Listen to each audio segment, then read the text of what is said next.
I'm here doing my summer wrap up even though it was winter in the UK. However, I didn't want to stuff up my order of seasons because I can officially tell you now that I am going to be heading back to Australia very soon. So I'll have been here a year by the time I fly out, but I'm definitely ready for the sunshine. I have loved being here in the UK, but I'm ready for the sunshine. And like today has been sensationally warm, even though my brother just landed in London. He was like, oh my god, it was cold, but I'm like, it got to 15, the sun was out. Mind you, I'm still wearing a coat, and my if you're happy and you know it, clap your, and then it says oh. This is my birthday shirt from Brittany. Right, anyway, my winter wrap up. The first book summer wrap up, sorry. The first book I read was Yorkshire Dialect. I got this for Christmas and I read it on Christmas Day. Where I live in Yorkshire has a particularly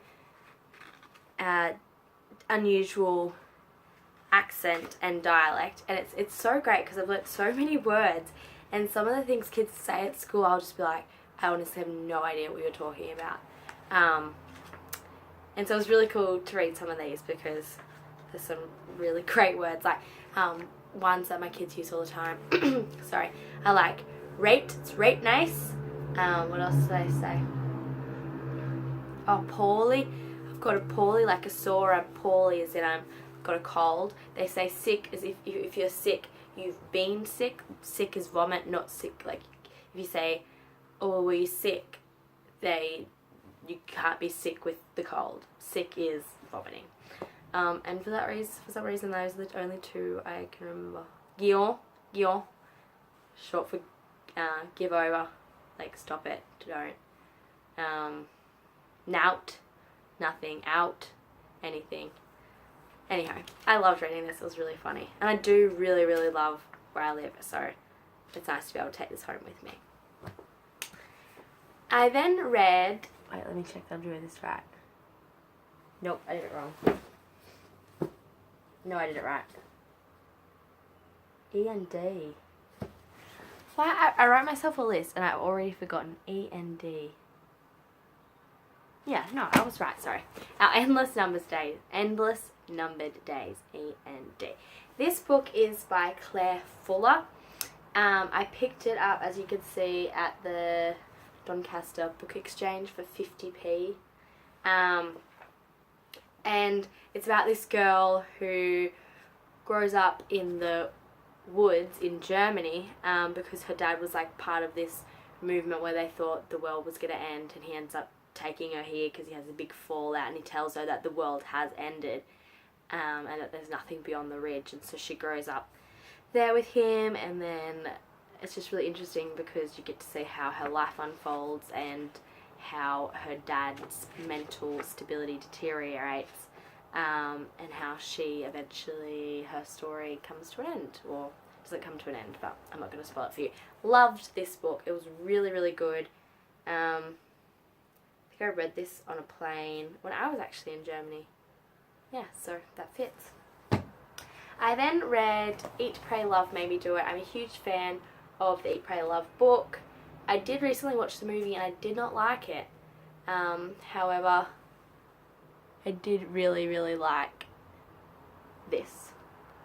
And I really liked the book. I think I liked the book more. But this is just a collection of stories of how people have read Eat, Pray, Love, and it's helped them to accomplish something or to follow their dreams. Oh, it's, yeah, by a bunch of different people. Then I read The Art of Racing in the Rain by Garth Stein. This was suggested to me by Steve, the guy I worked with at the bookstore in Australia, and it's the story of this dog. What's his name? Enzo the dog, and it's his life story and his family and his owner, and I think his wife gets really sick after she leaves him, and she takes the daughter, and then it's like custody battle. It's just really sweet because it's all shown through this dog's eyes, and it's so lovely to see, like, you know, it just kind of really shows that while they're only here for a little time of our lives, you know, we're their whole lives. So I really loved this book. It was lovely. Then I read a series, because at this point I was really nostalgic. I felt like I really needed to read a good young adult fantasy series. Like, I wanted to get lost in characters and really be invested, because I've just been reading heaps of standalones. And so I went to the library in town and I found the Iron Fey series, and I had heard of it, and obviously I'd had it at the store and heard good things, and they had the whole series. So I got them all. I first read the Iron King, then the Iron Daughter, then the Iron Queen, then the Iron Knight, then the Iron Legend, which was like those 3 spin-offs. Well, not spin-offs, but novellas. I do this a lot. I don't know why. I'm really sorry. I really, really liked it. It was exactly what I needed as well, just to really boost me into reading. I think I read those over a fortnight. It was really quick to get through them. And then I read The Lost Prince, which is the spin-off series, and they only had the first book of that series, so I've requested that the other 2 get bought by the library, and I'm just waiting to hear back from that. But I really, really loved the series. Oh, it was exactly what I needed. Then I read A Place Called Here by Cecilia Ahern, and it is about this girl whose friend goes missing. Here I go doing that again. Her friend goes missing when she's a kid, and from that point on she's like obsessed with finding missing things, and she ends up getting lost where all the lost things go. So it's, I need to stop doing that, it's terrible. Anyway, there's this place where everything that gets lost goes, and she ends up there, and it's like a whole new world. It really reminded me of Elsewhere, a book I read a few years ago. I can't remember who it's by though. And I really liked it. Really liked Cecilia Ahern's book. I actually saw she's got Flawed, which is a young adult novel, at the library today. I was at the library today, and I nearly picked it up, but then I didn't because I got some other books. Anyway, the last book I read I won't do it, I promise I won't do it, in summer, was On the Island by Tracy Garvis Graves, and I loved this book. I've been wanting to read it for ages. It's about this school teacher.